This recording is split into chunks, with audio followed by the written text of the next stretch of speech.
He's totally dependent upon Adam. Yet he must establish some form of control. And he has to use his wizardry or his spiritual ingenuity to do it. Yet what is the commonality? And the commonality is that we will all be judged. I don't care if you feel a certain way about it. If you don't like to be judged and you think you're beyond being judged, God doesn't care, and neither do I. Nobody cares.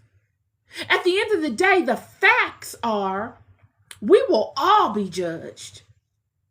And I deal with the facts.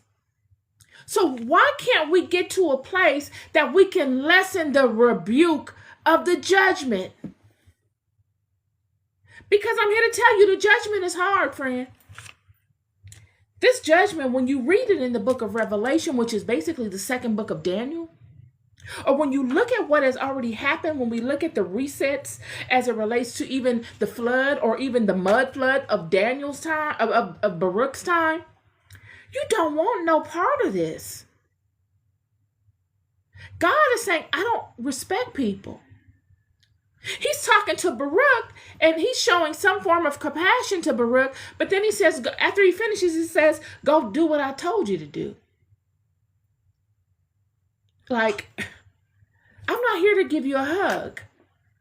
You all have created this for yourselves. I've sent many amongst you to tell you that you shouldn't do this. And you have hated those people openly. You've made it difficult for those people. And you'll be judged for that.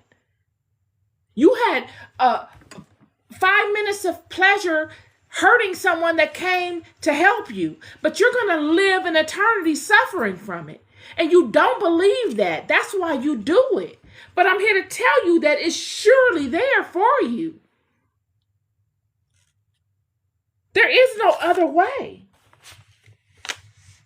And when you've gone in and out of highly spiritual situations, friends, these things take on another mindset.